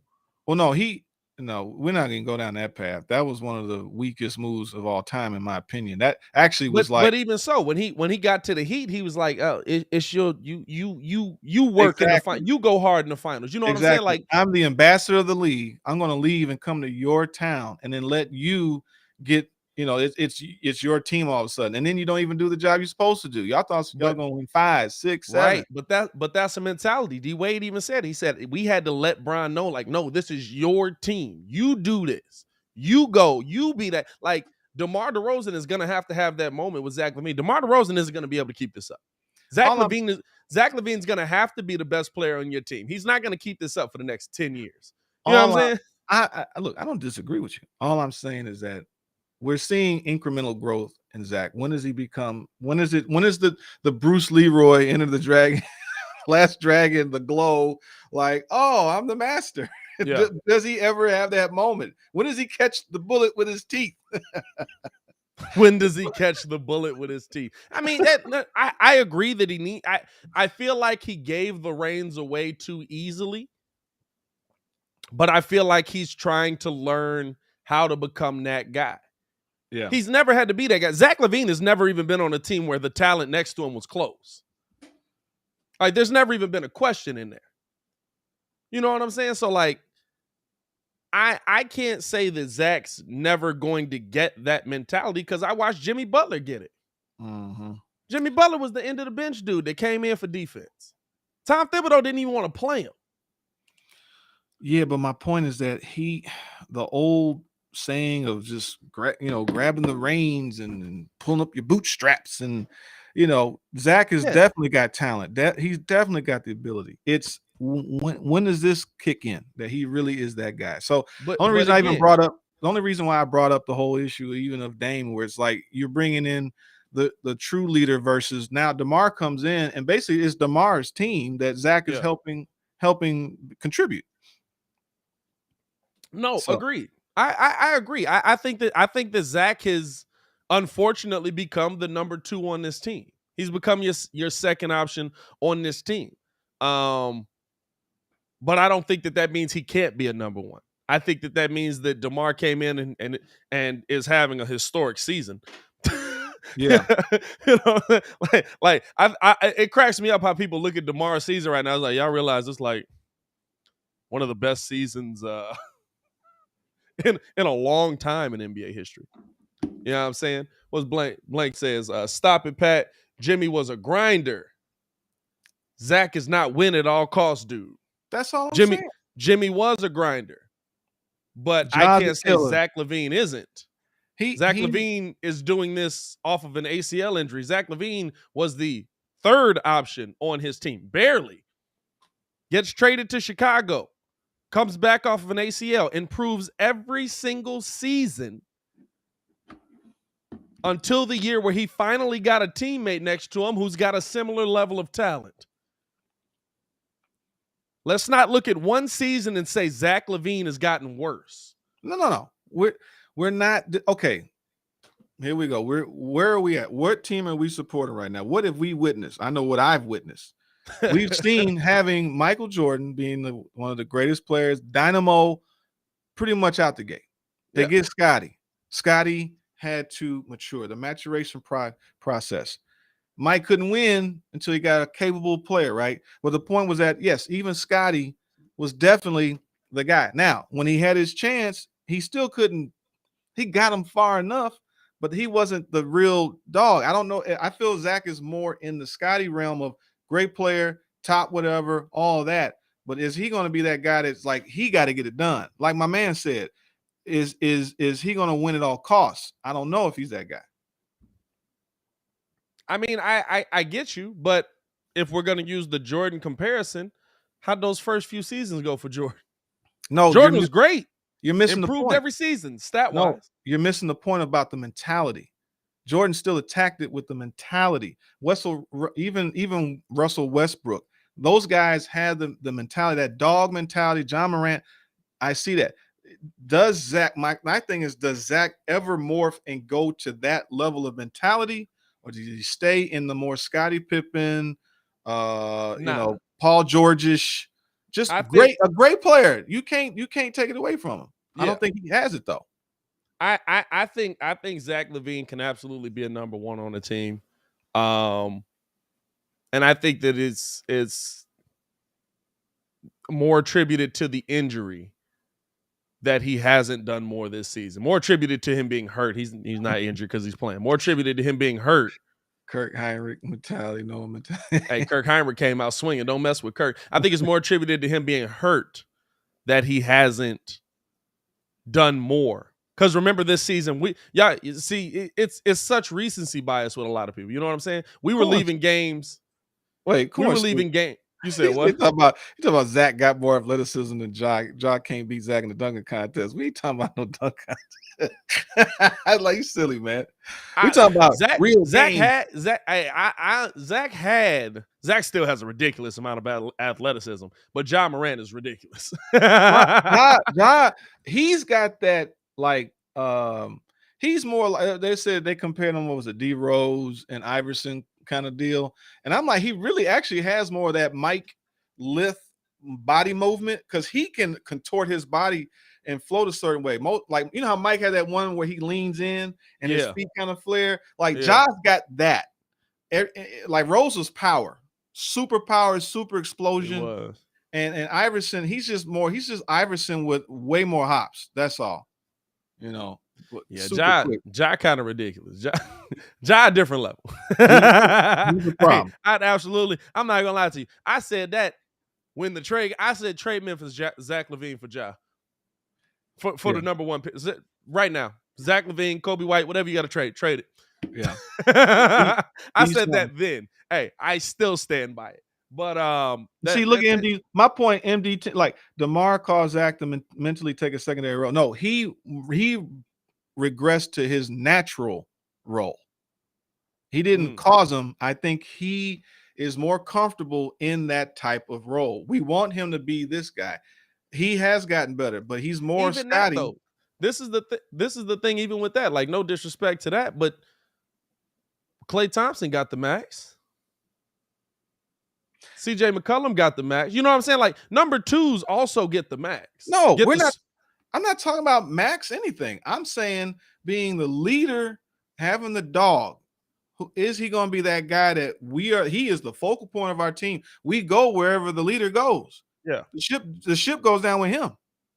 Well, the question comes in because a lot of people are saying move him because they don't want to give him the super max. Whatever. I mean, today's NBA is all convoluted with, you know what I'm saying? So, like, to me, like, Yeah, if Klay Thompson, I don't know if he got the super max, but I think it's because they didn't vote him for an all NBA team, something similar to what Zach might have to deal with. And who don't think Klay Thompson shouldn't be on an all NBA team? No, I mean, you know what I'm saying? Like think Klay Thompson got paid a ridiculous amount of money. CJ McCollum got paid him a ridiculous amount of money. Bradley Beal ended up getting paid a ridiculous amount of money. You know what I'm saying? Like, if he's the number 2 on your team, yeah, but he's still gonna make a lot of money. All these dudes are getting overpaid regardless. That's just the market, you know. But my point is like yeah, we get that Zach hasn't hit the full potential, but the problem is that you've been in the league dang near 10 years. He came in when he was 19, right? 18. Yeah, I think he came out of maybe 19. Yeah, because I think he had if his birthday just passed, right? 8 years.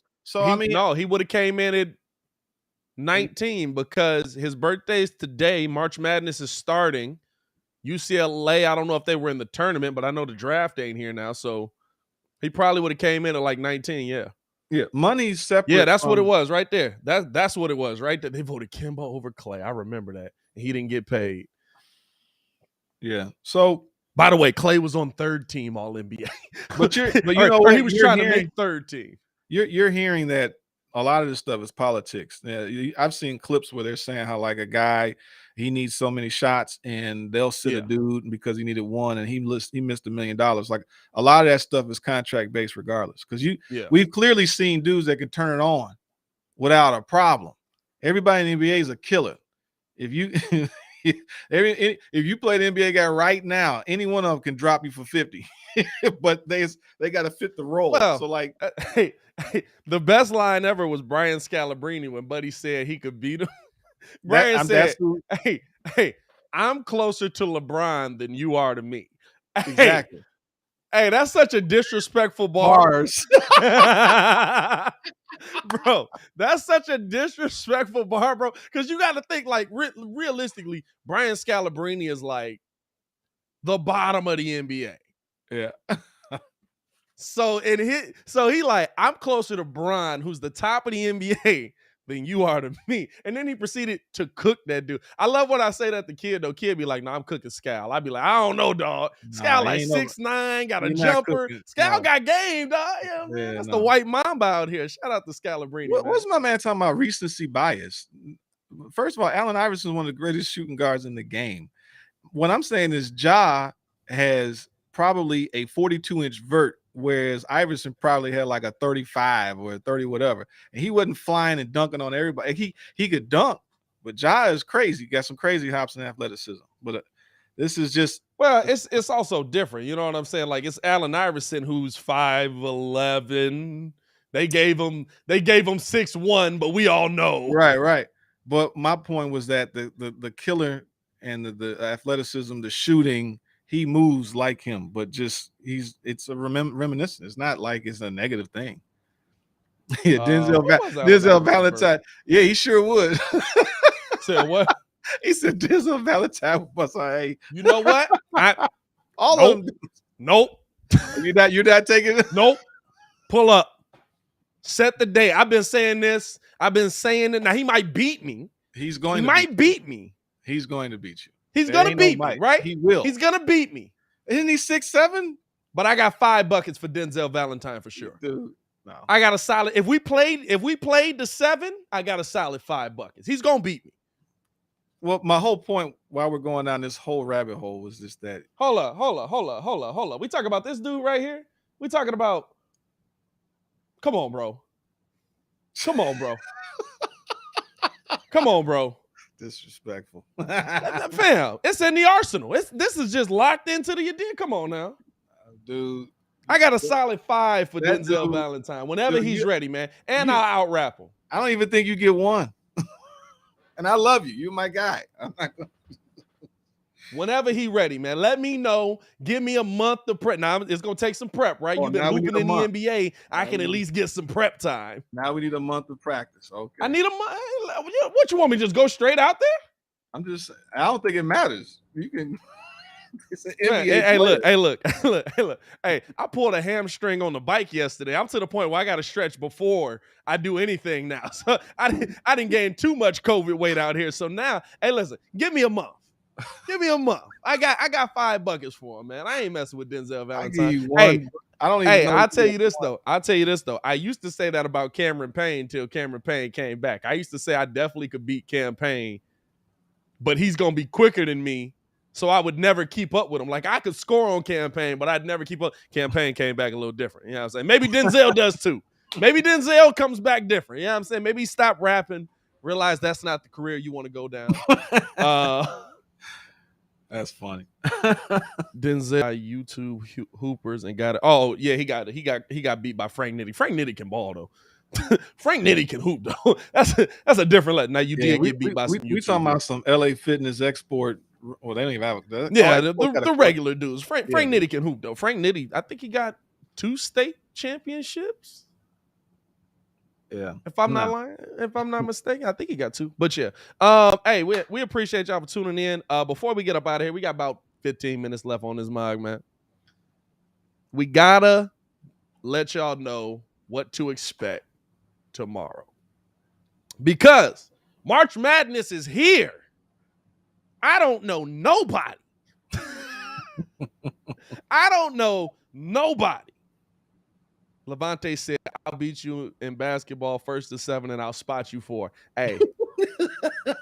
Don't hold on. Let me see. See, this the thing, right? I can't see how mugs look. So I don't want to talk trash. And then he show up, right? And he's 6'9". You know what I mean? Like, but he wearing the Jordan jersey, the Jordan shorts, hey, no, I'm beating that dude every time. Stop he playing with me. Got the you goggles, full Jordan gear. He got the Horace Grant goggles going, dog.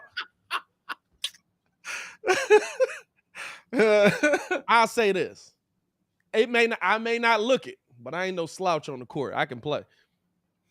Yeah, I had desires to get back, but I don't know. I'm starting to get too old. I let my son start to handle that stuff.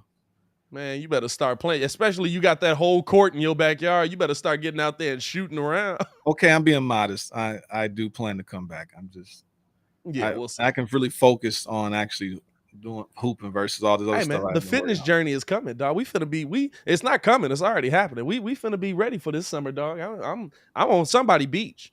Yeah. I don't know whose it is, but I'm on somebody beach. Hey, man, like I was saying, we got March. Hey, Levante didn't say he didn't give his measurables. He didn't give his height. You know what I'm saying?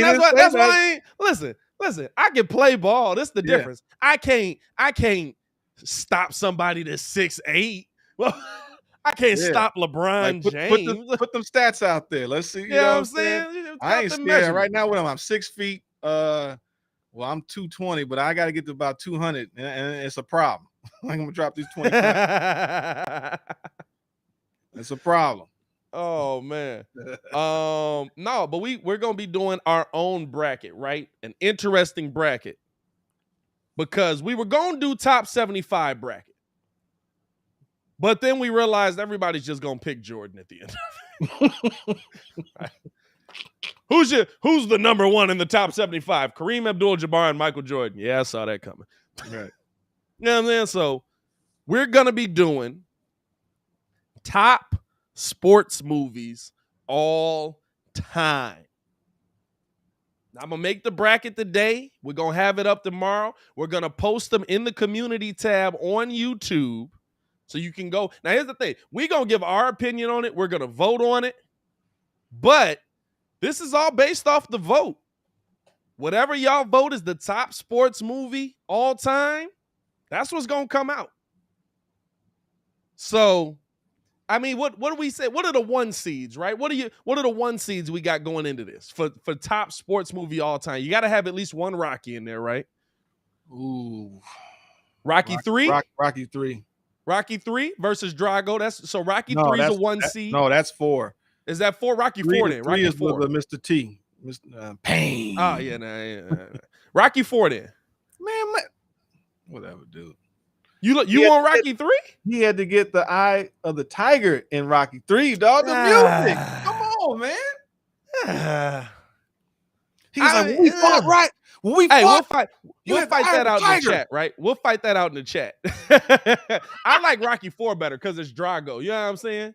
Ooh, any See, given he can Sunday. bleed. He is a man. Yeah, but you know, it was Hey, all some of the fakest punches you ever seen in your life. no blocking, whatsoever. Yeah, no, at all. Drago just taking it. Creed, you know, Creed was a little. Yeah, I don't, dude. There's so many. Actually, now I had to think about that sports movies because I forget. Because I got to figure out the top the one seeds. Like this ain't easy, dog. Yeah, I'm saying the one seeds all time. Like to me, one of the Rockies is a one seed. What else? Remember the Titans a one seed? Remember Titans was cool. It had a lot of the racial stuff that they all had to work together and be some killers. Oh no, what's the one in Texas? Knights. Glory Road. With Booby Miles, right? Glory Road. Huh? Glory Road? No. Billy Bob Thornton. Why do I know all the actors but not the dang movie? They were the high school squad. Somebody knows it. It's coming. I Coach know. Carter? No. No, not Remember Titans. They were the Texas football squad. Now nobody knows, so now I can't be the number one team. The Texas football squad. Booby Friday Night Lights. Thank you, Blank Dang. Oh, Friday Night Lights. That's you. A one seed? Friday Night Lights a one seed? I'm just saying it's up there. I'm just saying. No, it's up there. Yeah, I'm saying I have to think of the movies because once you said that, I'm like, some of these I haven't seen in so long, so I don't remember. Brian Song. Hey, boot Clayton out here. hey, I'm not gonna lie to you, right? I'm not gonna lie to you. It's gotta be in there. But let's be real. It's not a one seed. Joe is crying in there. Oh yeah, Blue Chip. See, well, that was more about the star power than an actually great story, in my opinion. But no, here's the thing, right? No, here's the Sandlot. Thing, right? Are we throwing Sandlot? Got to be in there. Are we throwing multiple? Space Jam. Multiple Rockies in there, possibly. Well, I mean, Glory Road's in there. Like I'm trying to think one seed. Remember the Titans got to be a one seed to me. Is Rocky 1? Rocky 1, is that a one seed? First Rocky? I don't know. It's I feel like 3 to me was like the music, the whole. I mean, we got the dun. The thing is, it's all things have played over time. So I don't know. Sandlot to me is a one seed. Sandlot is one of the Sandlot's a one seed. Mm-hmm. You throwing Hoosiers in there as a one seed. Whoa. How many are you doing by sport brackets? Baseball versus, because you know the Kevin Costner movie was a pretty decent movie. Do we want? Oh, that's not a bad one. You do baseball, football, boxing, basketball. Is there enough hockey movies? Who cares? Well, I don't know. Remember the Ducks? Who really watches? Who well, clearly not you. That's what I'm saying. It would be tough to do it by sport because I don't know if I got 16 hockey movies that I've seen. Oh, and then you got karate. Yeah, Field of Dreams. There you go.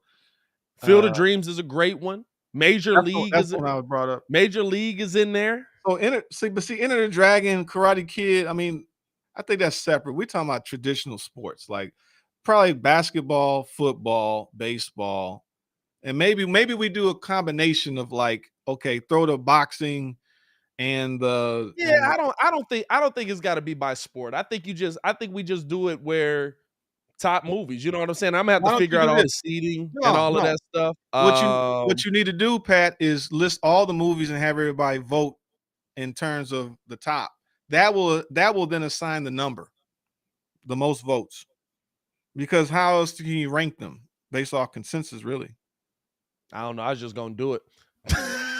Well, hey, hey, I just gonna do it. I'm dropping this tomorrow. This ain't no. All right, I was putting too much thought in this. All right, whatever. Hey, you go a little far, dog. Sorry, you just getting a bracket. Hey, listen, and it's okay if a 16 upsets a 1, right? Hey, listen, somebody's gonna be mad at the committee. Yeah. Oh, see, hey, A League of Their Own. That's a good movie. Their Own is in there. That is a good movie. That's actually funny. Ip Man ain't a sports movie. Yeah, now we take karate out. Ip Man 3 is because it's about boxing. Just take it out of it. Yeah. Coach Carter in there. Where's Coach Carter? They said Coach Carter. I never watched that one though. You never seen Coach Carter with Samuel L? Nah, I didn't. Nah, watch you gotta get your movie game up, dog. Nah, yeah, I got enough movies. I didn't Even like. throwing some of the horse racing joints in there. You know what I'm saying? Like is where's Seabiscuit rank in that mug? Seabiscuit was a good movie. Really? No. Just okay. Seabiscuit Fine. was a good movie. Put it in the bracket of the obscure It's stuff. not a Or high you got- seed. It's not a high seed. Hey, listen. Hey, somebody's got to be a 16. Well, that's definitely it, or 17. But my point. Somebody's got to be a 16 seed. You know what I'm You saying? said Coyote Ugly. Isn't that a bar movie with the girls dance on the bar? Oh, Hoop Dreams. Yeah, Hoop Dreams. I forget about that. Was Hoop on the other Dreams day. ain't bad. Debbie I'd probably the put Hoop Cowboys.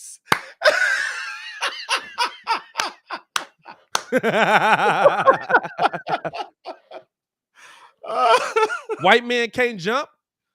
That was cool. That was more of a street ball game than it was actual sports movie. That's still, It was based off. But that's not. What's Yeah, and one? No, but we're talking about team sports. A lot of these movies should be focused on team sports. That was a pickup game, and they basketball. You got to play with a team. Really? Okay, that's what we're gonna do. Okay, No, you got to play. They literally teamed up in the movie. What? Okay, Pat. What are the themes of most of these movies? Like Rocky was all about self-confidence, growing with himself to become the greatest. A lot of these teams, a lot of the football teams coming together to be the greatest. Rudy, the poor little guy, was from the little guy that could to be the greatest. Everything was overcoming triumph. Hey, I'm gonna say this to y'all right now. Rudy is a movie that was forced down my throat. Seeing as how my dad's half Italian and from the south side of Chicago, so it's like an Irish staple. Seeing as how he went to Notre Dame. All I'm saying, Rudy is not a good movie. No, all I'm saying is that there's a theme of most of those. We're talking about team sports or the point of overcoming adversity. So that's what a lot of these movies are supposed to do, help you get through some of those things. Hey, So I'm not looking at.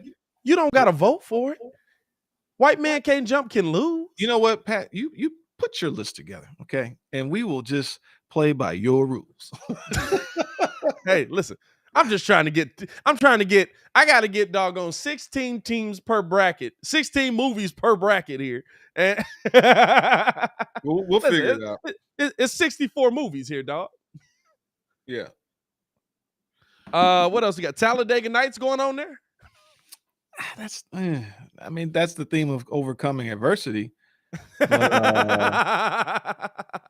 well, hey, you know what? Throw it in there. Why not? Throw it in there, man. Mighty Ducks, Cinderella Man, a good one. I don't remember Cinderella Man. What was that? That's the I can't remember the main character's name. The boxing, he was past his prime and tries to come back. He's like the Cinderella story. No, you know it's a good movie. Back in the day, I finally watched it after I never watched it over. I mean, it's the one with it's the baseball movie where the dude Robert Redford. You really do know all the actors. The Natural. The Natural's a great one. Dude, The Natural's a great one. I never watched that movie. I didn't know. Hey, Moneyball. You seen Moneyball? I seen Moneyball. Yep. Moneyball's a great one. Yeah. Ooh, you got 8 men out. That's a good one. This man said Angels in the outfield. You kind of got to throw it on there. I'm not gonna lie. My man said Cool Runnings. The Jamaican box. You got to throw it on there. Feel the rhythm. Feel the rain. Come on now. It's bobsled time. Cool Runnings. I got to get Blades of Glory. That's they did the decapitated move where they had to make sure they cut Raging Bull for sure goes on there. Shout out to Raging Oracle. Raging Bull for sure got to go on there. I got to get out of here, man. I got to jump. Hey, we all got to get out of here. The show is ending. That's how this works, man. I appreciate y'all for tuning in and rocking with us as always, man. Great seeing you. We appreciate y'all for showing so much love. Appreciate the super producer Joel Holt for pulling up on the show, man. As always, make sure y'all like the video. Make sure that y'all subscribe to the page. Don't put Joanna Man on there, dog. Joanna Man can't throw Joanna Man on there. I will definitely veto that one. I don't care what you say. Hey, that's a group veto. That was a wild movie. That man, did he ever recover from that? I don't think so. I ain't seen that man on nothing since he was on 7 Up, Joanna Man, and then I seen him on Wild 'N Out like 10 years later. As always, man, it's your boy Pat the Designer back at it again. To continue watching all the content, man, click the links in the description below or check out the links on the community tab or just on the channel itself. Appreciate all the love. Got a video dropping in about 15 minutes on the Bears as well. So get in tune with that. Stay in tune on that. Talking about 3 offensive tackles the Chicago Bears could take a look at. Y'all stay safe out there, Chicago. Peace.